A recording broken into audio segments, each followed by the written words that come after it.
This is Team Cole King. And this is our top 15 coolest anime characters.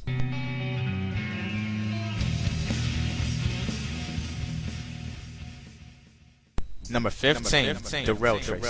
Alright, the Road Trace is out one of the baddest people I've ever seen in any anime so far, because basically he doesn't really care about if you're immortal or normal or good or bad. He just kills people indiscriminately without care in the world. You could say he's crazy, and you could say he's just great. Number 14, Zabuza. Zabuza is number 14 on this list for the mere fact that he was only in about 5 or 6 episodes, and he went the hardest throughout the whole show. And as you can see in this clip right here, he goes through about 15 to 16 people to get to this guy Gato. They killed his longtime friend, and he didn't give a fuck about anybody who he had to go through. Number 13, Shizuru.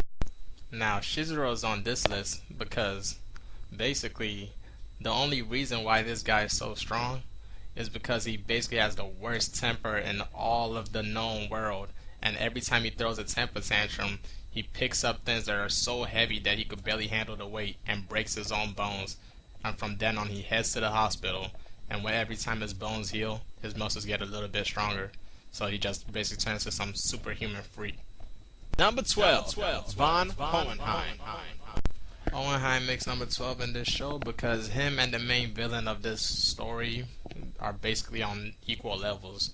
They're both made of thousands of souls from the country that they was born in. The only thing that separates Hohenheim from the main bad guy, though, is that why the main villain of this show decided to ignore all of the souls that was hidden inside of his body. Hohenheim took years and years and years to learn from each single one of them, which later on helped him defeat his basically the person that gave him the power in the first place. Number 11, Grimjo. Grimjo is number 11 on this list for the main fact that he's just a boss of his own. He didn't really take orders from anybody like Aizen or any higher ranked people, and he was a fucking panther. What better thing could you transform into? And he really didn't care about what other people told him. He would fight anybody just for the thrill of the fight, and he didn't really care if he lost or won. He would just fight for the fun of it. Number 10, Stark. The reason Stark is so cool is because basically he's one of the strongest people in the entire show, but even so, he's like very relaxed and calm and doesn't really have that I'm gonna defeat you, my enemy demeanor, unlike some other characters in the show, and I think it's pretty cool. Also, he was able to kill other hollows just basically by sitting there, and I think that's pretty cool. Number 9, Naruto. Now the Naruto I'm talking about is the one from Shippuden, because he's grown a lot since he was a kid by basically getting over that whole he's the demon child and all that stuff. Nobody likes him. Like, I'm glad he didn't go all emo there like everybody knows who I'm talking about. He's also really strong because like he goes up against like some of the strongest people in Naruto, like Pain, Orochimaru, and Sasuke. And despite being the underdog, he really comes out on top a lot of times, and he's really badass sometimes. I mean, some people really underestimate Naruto, but he goes to work a lot. Also, he also found a way to make frogs look cool, and I don't think anybody else can pull that off.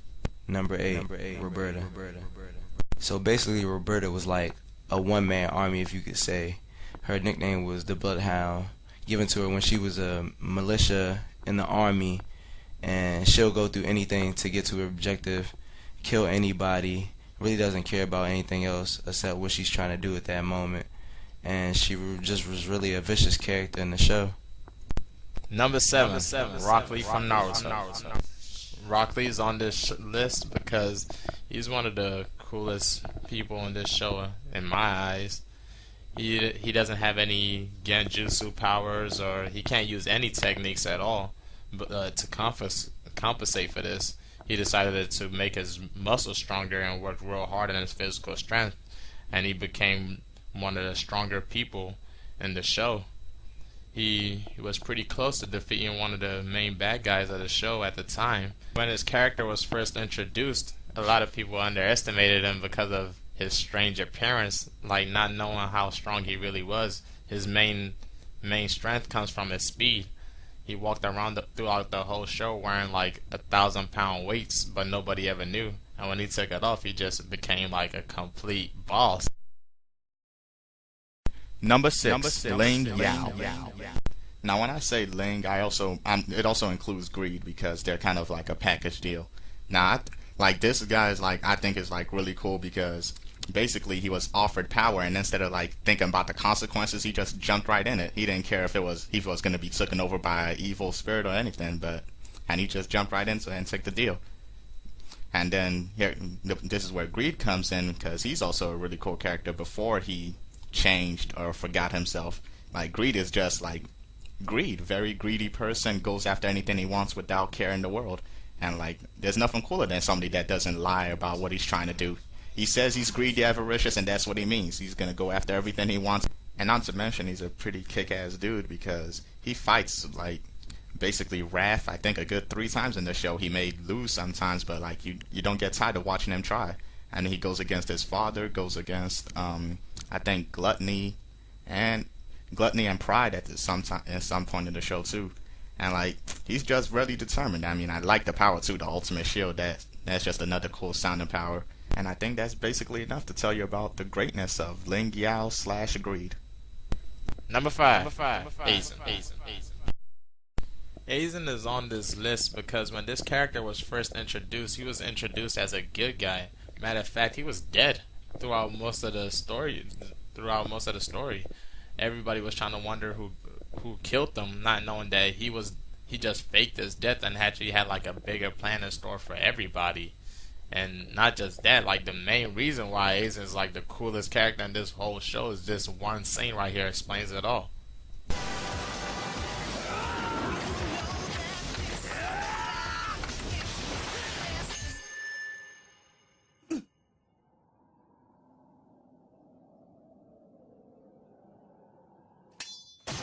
Now if that's not cool, I don't know what is.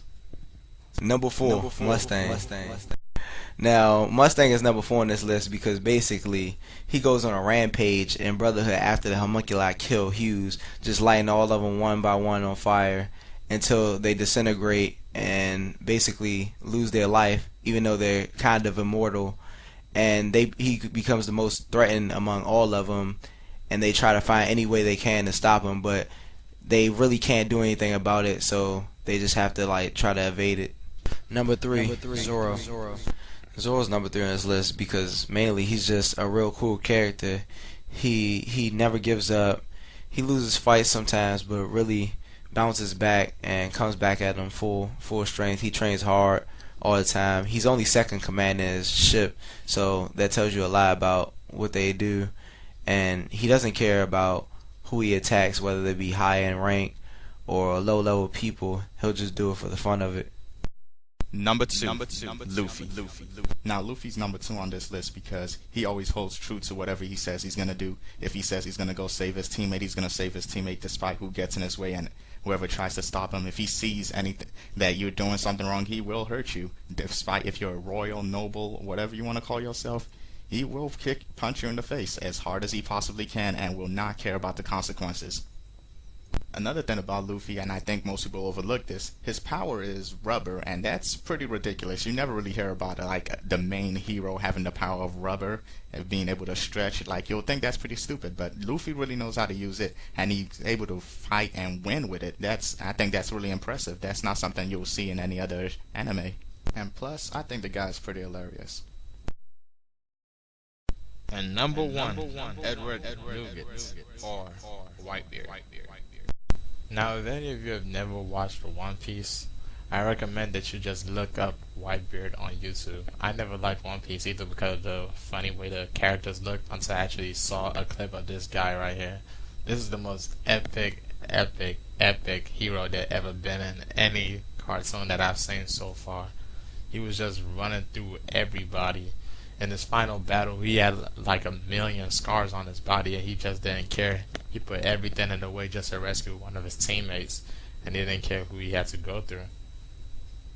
his power itself is what makes him like just so cool. He ate a tremor fruit, so his abilities, the power to just shake anything. So anything in reality, he just sticks his hand or his finger out and he could just break it like completely inside and outside. He could cause earthquakes, tsunamis, anything. He could break the wind, anything at all. I don't know why he didn't have the title of Pirate King since the Pirate King was dead. I thought for sure he was gonna have it, but for some reason he still wasn't the Pirate King, and him and Shanks was just competing for it. He was one of the 4 little lords of the sea, but he still wasn't Pirate King. But he was just like an epic dude. All you have to do is just look up Whitebeard on YouTube, and I bet you that will make you reconsider One Piece being a dumb show. This is probably the best show I've seen so far yet, and one of the main reasons is just because of this one guy right here. I'll play the last clip of him dying when the people that own the show actually narrates what happens in the last fight, and you can see what makes him so epic. 死してなおその体屈することなく満身創痍で敵をなぎ倒すその姿まさに怪物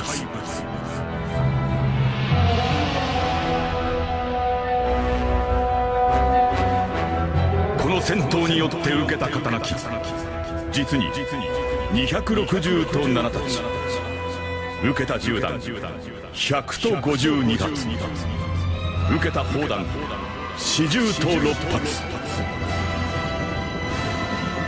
さりとてその誇り高き後ろ姿にはあるいはその海賊人生に一切の逃げ傷なし And that's Team KoalKing's first ever anime top 10 review, whatever you want to call it. Like the video, recommend it to your friends, let us know what you think and comment on it.